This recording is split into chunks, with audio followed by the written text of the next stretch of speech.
మార్గము, యేసు మార్గము, పరమ మార్గము, ఇది జీవ మార్గము, దైవ మార్గము, యేసు మార్గము, ఆత్మ మార్గము, పవిత్ర మార్గము.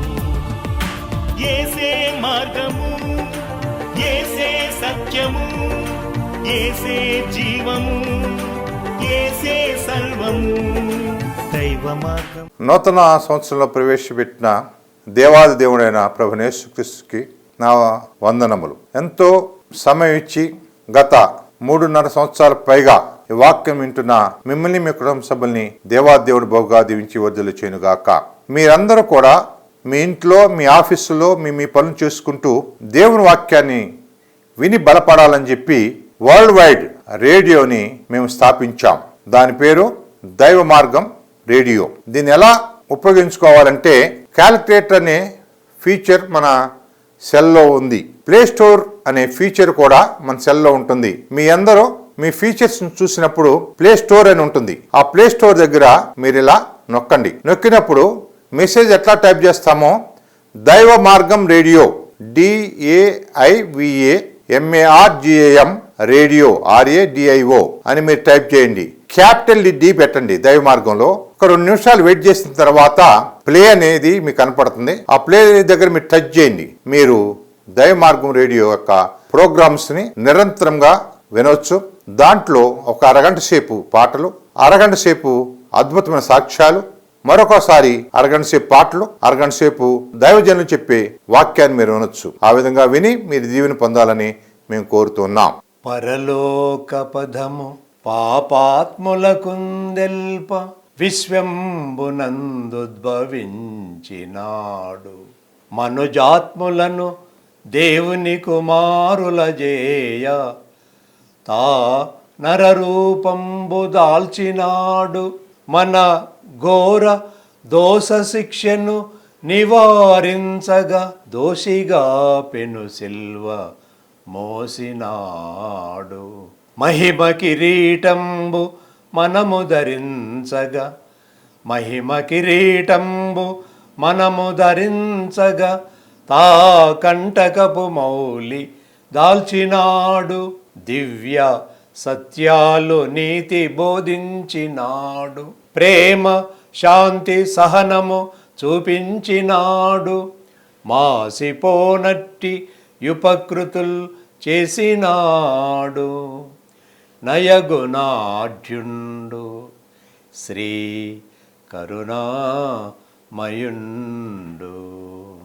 నేనెరిగిన సత్యం రక్షణ సాక్ష్యాన్ని వివరిస్తున్నాను. యేసు పరిశుద్ధుడని సాక్ష్యాలు. మొదట, యేసు ప్రభువును తప్పు పట్టాలన్న ఉద్దేశంతో ఆయన వెంటాడిన శాస్త్రులు, పరిసయ్యులు ఆయన మీద నేరారోపణ చేసి రోమన్ గవర్నర్ పిలాతు గారి ఆస్థానంలో 3 దినాల విచారణ జరిపించారు. విచారణ పూర్తయిన తర్వాత గవర్నర్ గారు ఈయన యందు నాకు ఏ దోషము కనబడలేదని తీర్పు చెప్పాడు. పిలాతు భార్య రాత్రి కలలో దర్శనం ద్వారా ఉపదేశింపబడి ఆ నీతిమంతుని జోలికి వెళ్ళవద్దని భర్తకు కబురు పంపింది. 30 వెండి నాణేలకు ఆశపడి యేసుప్రభుల వారిని పట్టి ఇచ్చిన ఇస్కరియోతు యూదా యేసుప్రభువును సిలువ వేస్తున్నప్పుడు చెప్పిన మాట ఏమిటి అంటే, ఆయన అంటున్నాడు, ఆ నిరపరాధి రక్తము చిందించి పాపాన్ని కొడిగట్టానని. యేసు సిలువ వేయటకు అప్పచెప్పిన శతాధిపతి ఆ శిలువ దృశ్యాన్ని గమనించి ఈయన నిజముగా దేవుని కుమారుడని సాక్ష్యం చెప్పాడు. యేసు తానే స్వయంగా ప్రజలందరి వైపు చూసి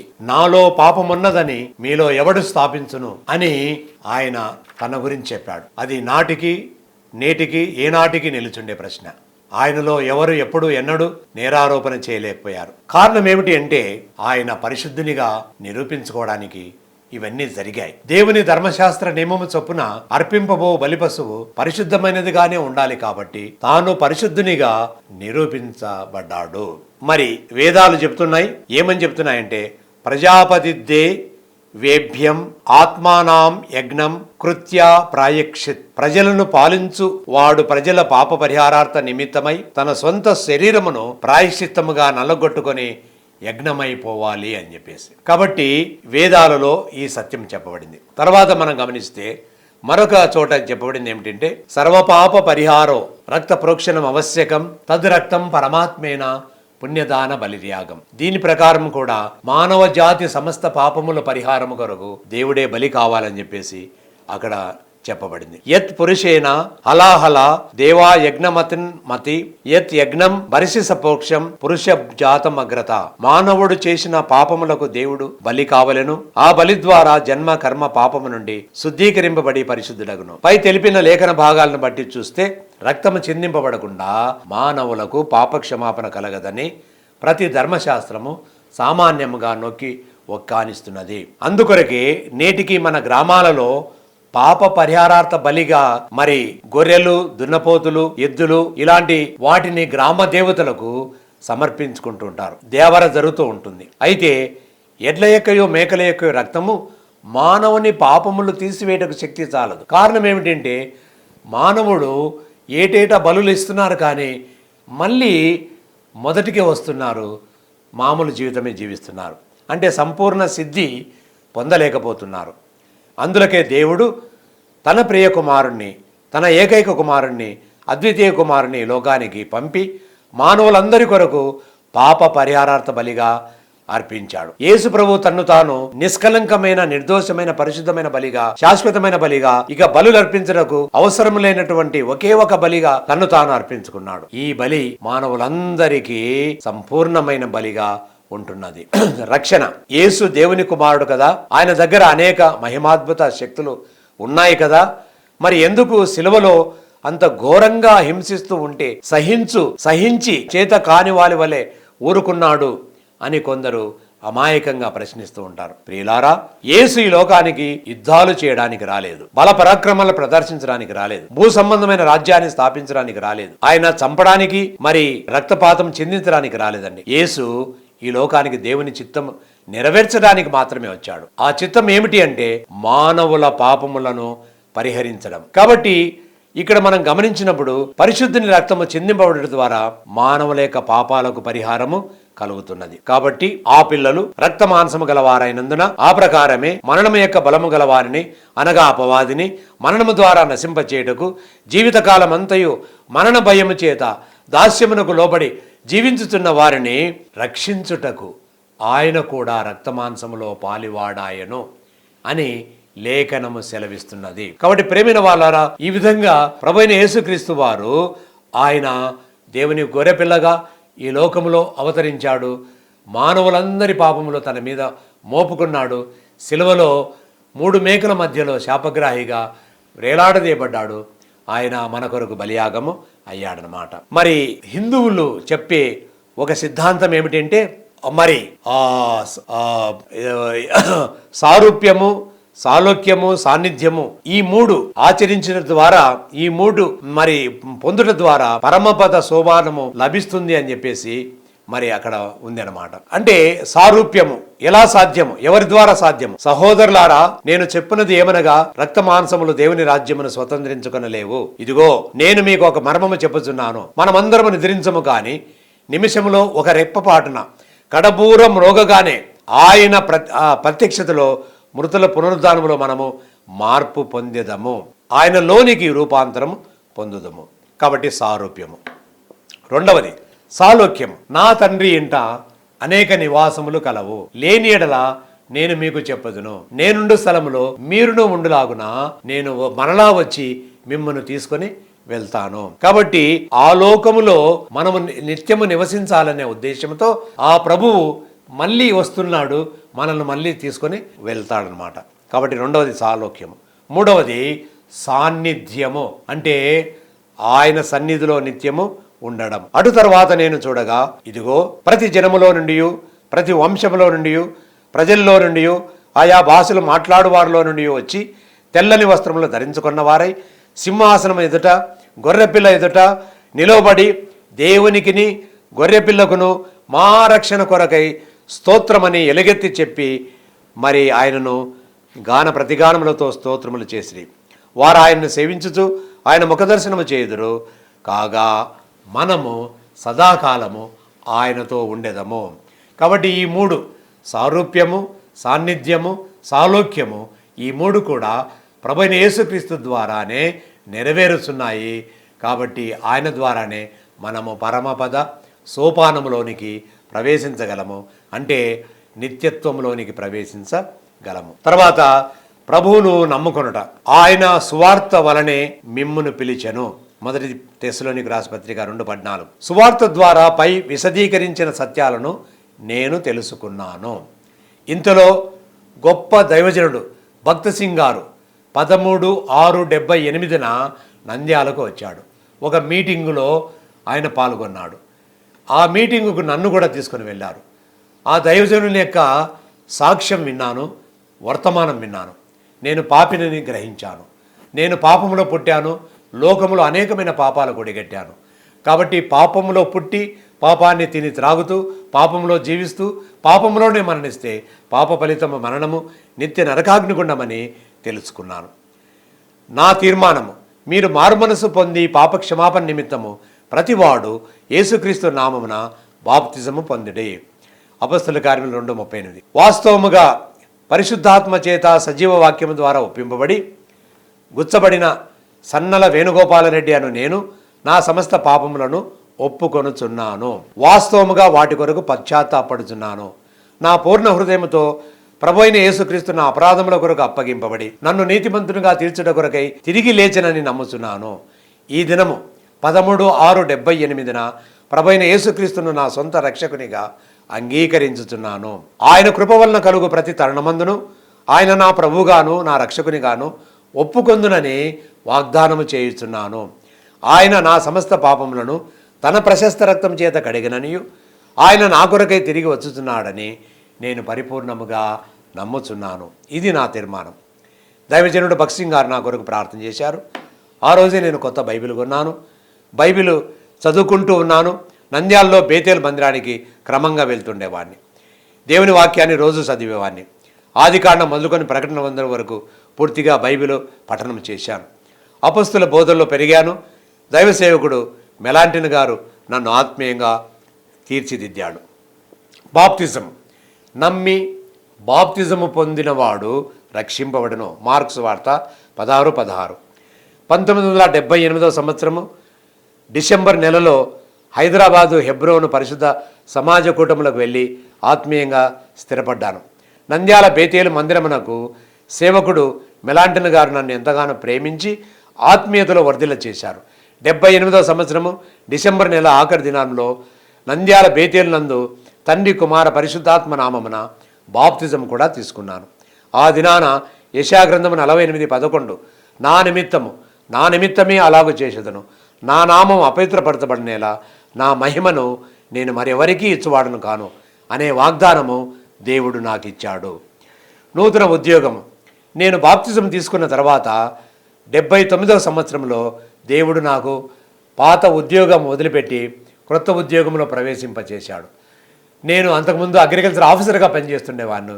తర్వాత నేను స్టేట్ బ్యాంక్ ఆఫ్ ఇండియాలో డైరెక్ట్గా ఆఫీసర్గా సెలెక్ట్ అయ్యాను. మొట్టమొదట నేను అనంతపురం జిల్లా కదిరిలో స్టేట్ బ్యాంక్ ఆఫ్ ఇండియాలో ఆఫీసర్గా నేను చేరానండి. తర్వాత గమనించినప్పుడు కుటుంబ రక్షణ. ప్రభువైన యేసునందు విశ్వాసం ఉంచుము, అప్పుడు మీరును మీ ఇంటి వారందరూ గొప్ప రక్షణ పొందుదురు. ఈ వాగ్దానాన్ని దేవుడు నా పక్షంగా నెరవేర్చాడు. నా తల్లిదండ్రులు రక్షణ పొందారు. తర్వాత నా భార్య పిల్లలు కూడా రక్షింపబడ్డారు.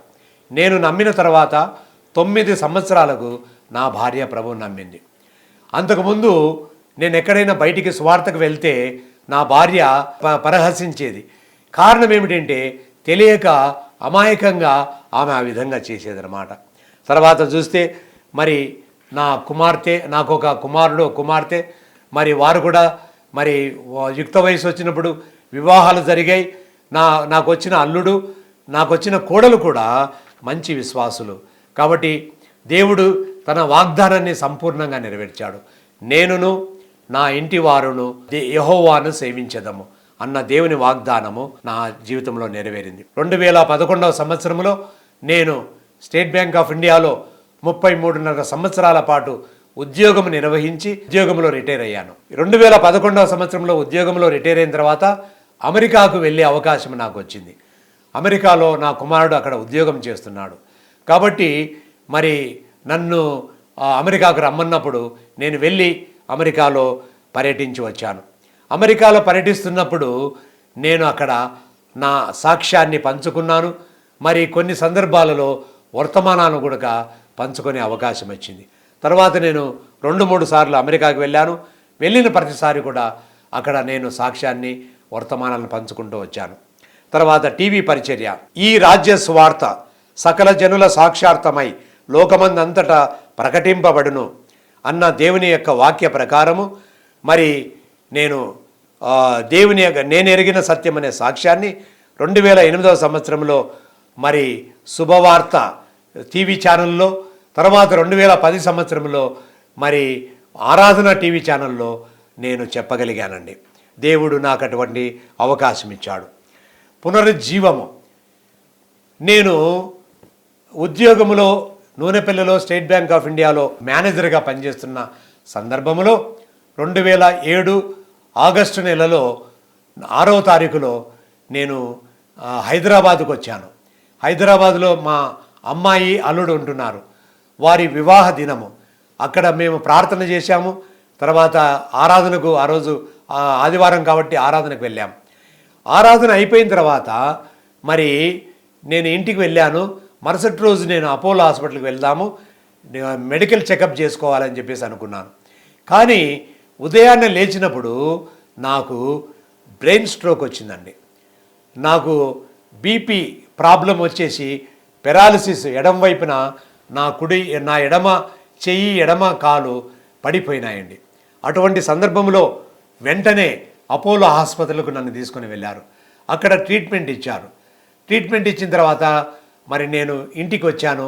ఇంట్లో నేను ఉంటున్నప్పుడు మరి మరింతగా ఆ వ్యాధి నాకు ముదిరిపోయిందండి. మరి నాకు అన్నవాహిక మూసుకొని పోయింది. మరి కనీసము లాలాజలము కూడా మరి లోనికి వెళ్ళేది కాదు. అంత కష్టపడి నేను ఉండేవాడిని. అటువంటి సందర్భంలో మరి నా భార్య నాకు ఫీడింగ్ ఇచ్చేటప్పుడు మెడిసిన్స్, తర్వాత ఫుడ్ నాకు మరి పైపు ద్వారా మరి లోనికి పంపించేటప్పుడు మరి ఊపిరితిత్తులు మరి ఆ ఫీడింగ్ అంతా ఊపిరితిత్తుల్లోకి పోయి నిమోనియా సోకిందండి. నేను చావు బ్రతుకుల మధ్యలో ఉంటున్నాను. కోమాలోకి వెళ్ళిపోయాను. అటువంటి సందర్భంలో మరి కేర్ హాస్పిటల్లో నన్ను చేర్చారండి. 14 రోజుల పాటు నేను కోమా అంటే అపస్మారక స్థితిలో ఉన్నానండి. తర్వాత అందరూ చనిపోయినారు. వేణుగోపాల్ రెడ్డి చాలా క్రిటికల్ కండిషన్లో ఉంటున్నాడు, ఆయన బ్రతకుడు అని చెప్పేసి మరి నూనెపల్లి స్టేట్ బ్యాంక్ ఆఫ్ ఇండియాలో నాకు బదులుగా వేరే వారిని కూడా పోస్ట్ చేశారండి. మరి అటువంటి సందర్భంలో దేవుడు 14 రోజుల తర్వాత నాకు నెమ్మదిగా నేను స్మారకంలోనికి వచ్చాను. తర్వాత మరి నేను 4.5 నెలల పాటు ట్రీట్మెంట్ తీసుకున్నాను. తర్వాత దేవుడు నాకు హిజ్కియాను జ్ఞాపకం చేసుకున్న రీతిగా దేవుడు నాకు ఆయుస్సును, ఆరోగ్యాన్ని ప్రసాదించాడు. మళ్ళీ ఉద్యోగంలో చేరాను. తర్వాత మరి నేను 2011లో రిటైర్ అయ్యేంత వరకు కూడా నేను చక్కగా నా ఉద్యోగ విధిని నేను నిర్వర్తిస్తూ వచ్చానండి. అయిలారా చూసారా దేవుడు ఎంత గొప్పవాడో. అనేక మంది పరిశుద్ధులు, విశ్వాసులు నా కొరకు నేను హాస్పిటల్లో ఉండగా ప్రార్థన చేశారండి. వారందరి ప్రార్థనలు దేవుడు ఆలకించాడు. నేను చనిపోయినాను అన్న స్థితిలో ఉన్నప్పుడు దేవుడు నా కన్నీటి ప్రార్థన, నా భార్య కన్నీటి ప్రార్థన ఆలకించాడు. నాకు ఆయుస్సును, ఆరోగ్యాన్ని ప్రసాదించాడు. కాబట్టి ప్రేమైన వాళ్ళరా, మరి యేసుక్రీస్తు ప్రభుల వారు ఆయన అంటున్నాడు, ప్రాణం ఇచ్చుటకును ప్రాణము తీసుకొనుటకును నాకు అధికారం కలదంటున్నాడు. కాబట్టి ప్రభువైన యేసునందు విశ్వాసం ఉంచినప్పుడు దేవుడు ఆయన అంటున్నాడు, మొదట పరలోక రాజ్యమును నీతిని వెదుకుడి, మిగతావన్నీ కూడా తక్కినవన్నీ కూడా మీకు అనుగ్రహించబడును అని చెప్పేసి వాగ్దానం చేస్తున్నాడు. వాగ్దానం చేసిన దేవుడు నమ్మదగిన దేవుడు కాబట్టి ఆయన తన వాగ్దానాన్ని నెరవేర్చుకున్నాడు. నాకు ఆయుష్నిచ్చాడు. మరి ఇంతవరకు నేను బ్రతికున్నానంటే యోహాను సువార్త 11వ అధ్యాయంలో ఒక భాగం చూస్తున్నామండి. అదేమిటి అంటే లాజరు చనిపోయాడు, సమాధి చేయబడ్డాడు, 3 రోజులు సమాధిలో ఉంటున్నాడు. అటువంటి సందర్భంలో ప్రభువైన యేసుక్రీస్తు వారు సమాధి దగ్గరికి వెళ్ళి లాజరు బయటికి రమ్మని కేక వేశాడండి. వెంటనే చనిపోయిన లాజరు ఆయన కట్టు గుడ్డలతో బయటికి వచ్చినట్లుగా మనం చూస్తున్నాం. అయ్యలారా, మరి అలాగే మనము యోహాను సువార్త 11వ అధ్యాయంలో కేవలము చనిపోయిన లాజరు బ్రతికొచ్చినది మాత్రమే, వృత్తాంతాన్ని మాత్రము చదువుతున్నాము, వింటున్నాం. ఇదిగోనండి మీ ఎదుట బ్రతికిన లాజరు చూసారా, వేణుగోపాలరెడ్డి చనిపోయాడు అని చెప్పుకున్నారండి. నా భార్యకు డాక్టర్లు ఏం చెప్పారంటే, అమ్మా మా ప్రయత్నం అయితే మేము చేస్తాం, నీ దేవుడే ఆయనను రక్షించాలి, కాపాడాలి అని చెప్పేసి అన్నారు. అటువంటి సందర్భంలో దేవుడు పరిశుద్ధుల ప్రార్థన ఆలకించి, మా కన్నీటి ప్రార్థన ఆలకించి దేవుడు నన్ను బ్రతికించాడని చూసారా. మరి నేను బ్రతికున్నానంటే, ఈరోజు ఈ సాక్ష్యం ఇస్తున్నానంటే అదంతా దేవుని కృప. అందుకొరకే మరి అపొస్తలుడైన పౌలు చెప్పినట్లుగా నేనేమై ఉన్నానో అదంతయు దేవుని కృప అని నేను చెప్పగలుగుతున్నానండి. బ్రతుకుట క్రీస్తే చావైతే లాభము అన్న తీర్మానముతో నేను దేవుని సేవ చేస్తూ అనేక ప్రాంతాలు సందర్శించి అనేక చోట్ల నా రక్షణ సాక్ష్యాన్ని, దేవుని యొక్క సువార్తను, వర్తమానాన్ని పంచుకుంటూ నేను ముందుకు సాగుతున్నానండి. తుది పలకండి. అయ్యలారా, ఈ సందర్భంగా నేను చెప్తున్నది ఏమిటి అంటే, క్రీస్తు అనుగ్రహించే రక్షణ ఇది ఒక మతము కాదు. బైబిల్లో 66 ఉపగ్రంథాలు ఉన్నాయండి. ఎక్కడ మత ప్రసక్తి లేదు. ఇదే ఒక మతం అయితే ఒక మతములో నుంచి మరొక మతంలోనికి మార్చడము లేదా మారడము అది అక్రమం అవుతుంది. అయ్యలారా, మతాతీతమైన సిద్ధాంతము యేసుప్రభుల వారు చెబుతున్నాడు. ఆయన ప్రతిష్ఠించిన మార్గము సత్య జీవ మార్గము. అందుకొరికి ఆయన అంటున్నాడు, నేనే మార్గము, నేనే సత్యము, నేనే జీవము, నా ద్వారా తప్ప తండ్రి యొద్దకు పరలోక రాజ్యానికి ఎవడు రాలేడు అని అంటున్నాడు. కాబట్టి యేసు ప్రతిష్ఠించిన మార్గము సత్య జీవ మార్గం. కాబట్టి ఇది ఒక మార్గమే, కానీ పరలోకానికి దేవుడు అనుగ్రహించిన మార్గమే ప్రభువైన యేసుక్రీస్తు. అంతేగాని ఇది ఒక మతము కాదు. కాబట్టి మీరు ఇదొక మతమని దయచేసి మీరు భావించవద్దు. కాబట్టి బైబిల్ గ్రంథంలో మత ప్రసక్తి లేదు. యేసు ప్రభు ఈ లోకంలోనికి మతాన్ని స్థాపించడానికి రాలేదండి, మార్గాన్ని, పరలోక రాజ్యానికి మార్గాన్ని స్థాపించడానికి వచ్చాడు. ఈ సత్యాన్ని తెలుసుకోవాలని నేను కోరుతున్నాను. రెండవదిగా మనం గమనించినప్పుడు, అయ్యలారా, యేసుప్రభు అంటే చాలామంది ఇష్టపడతారు, కానీ అయితే మా పిల్లల పెళ్ళిళ్ళు ఎలా జరుగుతాయని చెప్పేసి కొన్ని చిన్న చిన్న అనుమానాలు, సంశయాలు, అపోహలతో మరి ఈ గొప్ప రక్షణను దూరం చేసుకుంటున్నారండి.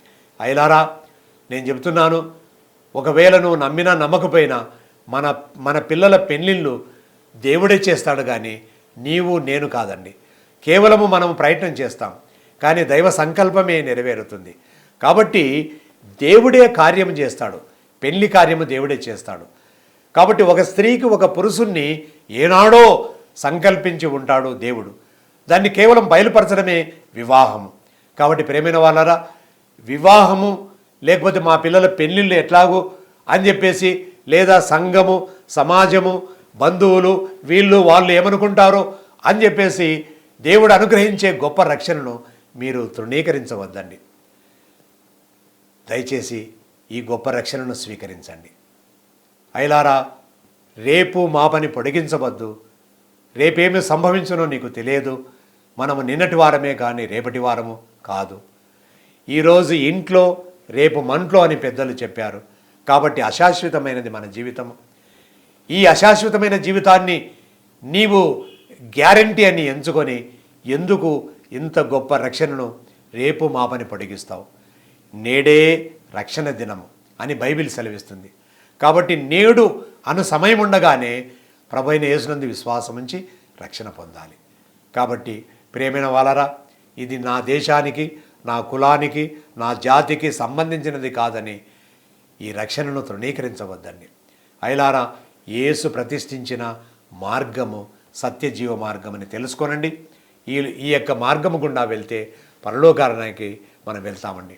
ఈ గొప్ప రక్షణను పొందాలని నేను అభ్యర్థిస్తూ, మళ్ళీ మళ్ళీ వేడుకుంటూ, మరి మిమ్మల్ని ప్రార్థన చేస్తూ, నేను మనసారా మీరందరూ కూడా, ఎందుకంటే దేవుని వాక్యం సెలవిస్తున్నది, అందరూ అంతటా మారు మనసు పొందాలని దేవుని యొక్క మరి కోరిక అండి. కాబట్టి దేవుడు ఇచ్చేయిస్తున్నాడు, కోరుకుంటున్నాడు అందరూ అంతటా మారుమనసు పొందాలని. అందుకొరకే మరి అంతటా రాజ్య సువార్త ప్రకటింపబడుతున్నది. ఈరోజు టీవీల్లో కానీ రేడియోలో కానీ ఎన్నెన్నో రీతులుగా విరివిగా దేవుని యొక్క రాజ్య సువార్త ప్రకటింపబడుతున్నది. ఇదంతా కూడా దేనికంటే మరి అందరూ అంతటా మారుమనసు రక్షణ పొందాలని. కాబట్టి ప్రేమైన వారలారా, ఈ గొప్ప రక్షణను, ఈ నిత్య రక్షణను, ఈ పరిపూర్ణ రక్షణను, పరలోకములో చేర్చే ఈ గొప్ప రక్షణ భాగ్యాన్ని మీరు తృణీకరించవద్దండి. ప్రభువైన యేసునందు విశ్వాసముంచుడి, అప్పుడు మీరును మీ ఇంటి వారందరూ రక్షణ పొందుదురు. ఆమేన్. పాపిని భ్రష్టుడను అతి బానిసనై కడు నీచ వృత్తిలో రేపులు మాపులుంబడి చెరించిన మాటయే నిక్కము. ఆ పాపపు దారి త్రొక్కను, ఇక ఆ పాపపు దారి త్రొక్కను. యేసు నా రక్షకా నన్ను తరింపజేయుమా అని వేడుకుంటే దయగల దేవుడు ఎంత ఘోర పాపాత్మలనైనా సరే క్షమించుటకు సిద్ధమనసు గలవాడు. నీ ప్రతి పాపాన్ని కడిగి శుద్ధీకరిస్తాడు, నీకు గొప్ప రక్షణ ప్రసాదిస్తాడు. అయిలారా, ప్రభువైన యేసునందు విశ్వాసం ఉంచి రక్షణ పొందమని మనవి చేస్తున్నానండి. అందరికీ వందనాలండి. ప్రార్థన చేద్దామండి. ప్రేమ కలిగిన పరలోకపు మా తండ్రి, దయగల మా ప్రభువా, మీ పరిశుద్ధమైన ఘనమైన నామమును బట్టి స్తుతులు స్తోత్రాలు చెల్లిస్తున్నాము. యేసుక్రీస్తునందు మీరు మాకు అనుగ్రహించిన గొప్ప రక్షణ బట్టి, నిత్య రక్షణ బట్టి, పరిపూర్ణ రక్షణ బట్టి మీకు స్తోత్రములు చెల్లిస్తున్నాము. దైవ మార్గము టీవీ పరిచర్యను బట్టి, రేడియో పరిచర్యను బట్టి మీకు స్తోత్రములు చెల్లిస్తున్నాము. ఈ పరిచర్య ద్వారా అనేక మందికి మీ రాజ్య సువార్త విరివిగా అందించబడుతున్నది. అందును బట్టి మీకు స్తోత్రం చెల్లిస్తున్నాము. దయగల ప్రభువా, మరి నేను ఎరిగిన సత్యము, రక్షణ సాక్ష్యాన్ని దైవ మార్గములో ప్రభువా, మరి టీవీ పరిచర్యలు అయితేనేమి, రేడియో పరిచర్యలు అయితేనేమి పంచుకోవడానికి నాకు ఇచ్చిన ఈ సదవకాశము కొరకై మీకు స్తోత్రాలు. చెప్పబడిన సత్యమును, ప్రకటింపబడిన సువార్తను మరి దీవించమని పెడుకుంటున్నాం. విన్న వారందరికీ మంచి విశ్వాసము దయచేయండి ప్రభువా. దుర్మార్గుడు తన దుర్మార్గతలో నశించుట నాకెంత మాత్రము ఇష్టము లేదని మీరు సెలవిస్తున్నారు. కాబట్టి తండ్రి, అందరూ అంతటా మారుమనసు పొందాలని మీరు ఆకాంక్షిస్తున్నారు. కాబట్టి ప్రభువా, ప్రతి ఒక్కరి హృదయంలో మీ రక్షణ కార్యము జరిగించమని, రక్షణ దయచేయమని అడుగుకుంటున్నాం. గొప్ప దేవానికి స్తోత్రాలు. మీ దాసుడు అడుసుమల్లి ప్రసాద్ గారిని దీవించండి. ఆయన చేస్తున్న సేవను, పరిచర్ను మీరు ఆశ్రయించమని, దైవ మార్గము టీవీ పరిచర్యను, రేడియో పరిచర్ను బహుగా దీవించి విస్తరింపచేయమని, దేశ విదేశాల్లో అనేక మంది ఈ యొక్క వర్తమానాలు విని ఆత్మీయమైన మేలు, రక్షణ పొందుటకు, తండ్రి ఆదరణ పొందుటకు సహాయం దయచేయమని యేసు పరిశుద్ధ నామమును బట్టి ప్రార్థించి స్తుతించి అడిగి వేడుకుంటున్నాము తండ్రి. ఆమేన్. మా address Daiva Margam, professor AMK Prasad, C102 Ravindranagar colony, Habsiguda post, Hyderabad, Telangana 5,07,000.